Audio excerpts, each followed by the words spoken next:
السلام علیکم۔ اللہ تعالیٰ نے قرآن مجید میں متعدد اقوام کے حالات کا تذکرہ فرمایا ہے تاکہ انسان عبرت حاصل کرے اور سیدھے راستے پر گامزن رہے۔ ان اقوام میں سے ایک مشہور و معروف قوم لوط ہے۔ یہ وہ قوم تھی جو بدکاری، نافرمانی اور فطرت کے خلاف جانے میں اس قدر آگے بڑھ گئی کہ اللہ تعالیٰ نے ان پر ایسا عذاب نازل فرمایا جس کی مثال تاریخ میں کم ہی ملتی ہے۔ حضرت لوط علیہ السلام اللہ کے برگزیدہ پیغمبر تھے۔ آپ حضرت ابراہیم علیہ السلام کے بھتیجے اور ان کے قریبی ساتھی تھے۔ حضرت ابراہیم علیہ السلام نے جب اللہ کا پیغام عام کرنا شروع کیا تو حضرت لوط نے بھی ایمان قبول کیا اور پھر ان کے ساتھ دین حق کی تبلیغ میں مشغول ہو گئے۔ اللہ تعالیٰ نے حضرت لوط علیہ السلام کو نبوت عطا کی اور آپ علیہ السلام کو ایک بدکار قوم کی طرف رسول بنا کر بھیجا۔ یہ قوم صدوم اور امورہ جیسے علاقوں میں رہتی تھی جو موجودہ اردن کے علاقے میں واقع تھے۔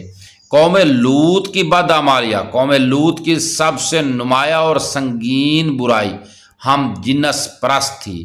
یہ وہ فعل ہے جو فطرت، عقل اور دین سب کے لیے خلاف ہے۔ مرد مردوں کے ساتھ بدکاری کرتے اور اس پر فخر محسوس کرتے۔ ان کی عورتیں بھی فطری حدود سے تجاوز کر چکی تھیں۔ قوم لوط نہ صرف اس گناہ کو عام کرتی بلکہ اس پر خوشی کا اظہار بھی کرتی، اور جو لوگ اس عمل کے خلاف ہوتے ان کو تکلیف دیتی۔ قرآن مجید میں اللہ تعالیٰ فرماتا ہے کہ تم مردوں کے پاس شہوت کے ساتھ جاتے ہو بجائے عورتوں کے، بلکہ تم تو حد سے بڑھنے والی قوم ہو۔ یہ لوگ فحاشی، بے حیائی، راستوں پر بیٹھ کر لوگوں کو تنگ کرنا، مسافروں کو لوٹنا اور ظلم و زیادتی جیسے بے شمار جرائم میں مبتلا تھے۔ حضرت لوط علیہ السلام نے اپنی قوم کو بار بار سمجھایا، نصیحت کی، اللہ کے عذاب سے ڈرایا اور انہیں توبہ کی طرف بلایا۔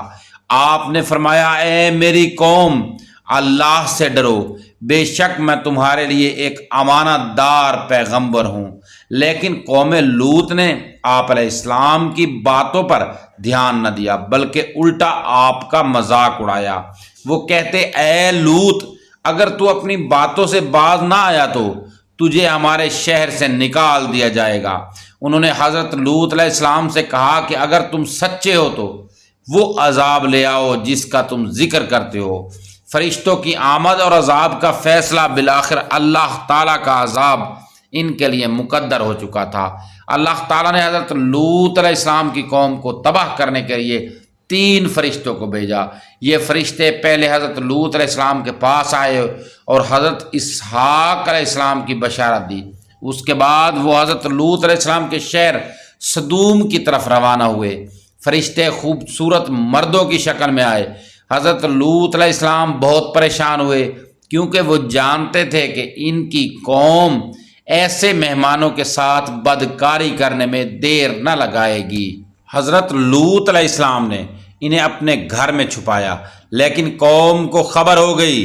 قوم کے بدکار افراد حضرت لوط علیہ السلام کے گھر کے باہر جمع ہو گئے اور مہمانوں کو باہر نکالنے کا مطالبہ کرنے لگے۔ حضرت لوط علیہ السلام نے انہیں شرم دلائی، اللہ کا خوف دلایا اور کہا، اے میری قوم، یہ میری بیٹیاں ہیں، یہ تمہارے لیے پاکیزہ ہیں۔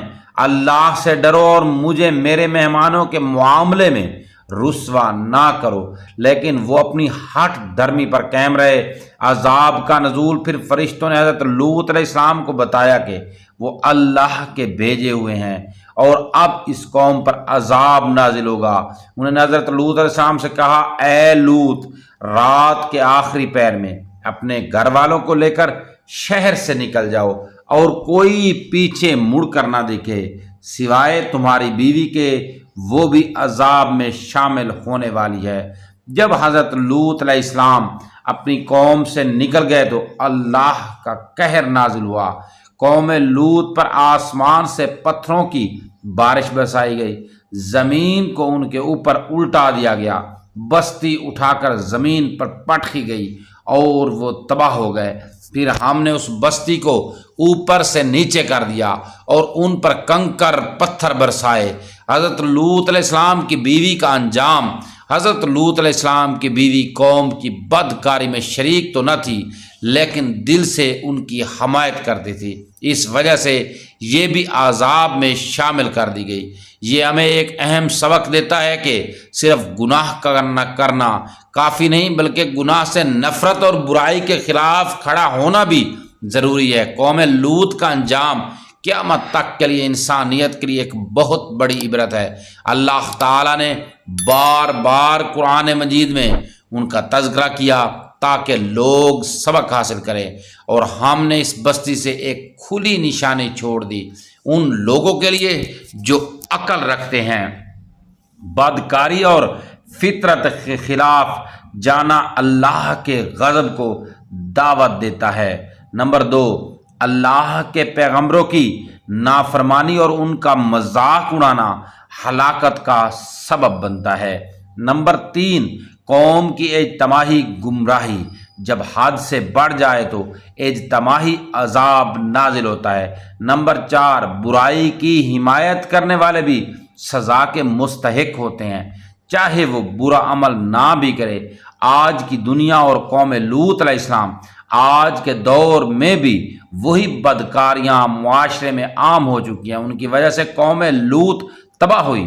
فحاشی، لواطت، بے حیائی، گناہوں کی تشہیر اور اللہ کے احکام کا مذاق اڑانا، یہ سب خطرناک علامات ہیں۔ اگر آج ہم نے توبہ نہ کی، برائی کو برائی نہ سمجھا اور اس کے خلاف آواز بلند نہ کی تو وہی انجام ہمارا بھی ہو سکتا ہے۔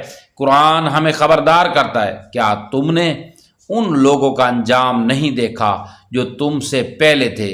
انہوں نے اللہ کے پیغام کو جھٹلایا اور ہم نے انہیں ہلاک کر دیا۔ قوم لوط کا واقعہ صرف ایک قصہ نہیں بلکہ ایک سخت تنبیہ ہے۔ یہ ہمیں بتاتا ہے کہ اللہ کا عذاب اس وقت آتا ہے جب برائی عام ہو جائے اور لوگ توبہ سے منہ موڑ لے۔ ہمیں چاہیے کہ ہم اللہ کے احکامات کو اپنائیں، فطرت کے مطابق زندگی گزاریں اور معاشرے میں فحاشی و بد کرداری کے خلاف آواز بلند کرے۔ اللہ تعالیٰ نے قرآن مجید میں متعدد اقوام کے حالات کا تذکرہ فرمایا ہے تاکہ انسان عبرت حاصل کرے اور سیدھے راستے پر گامزن رہے۔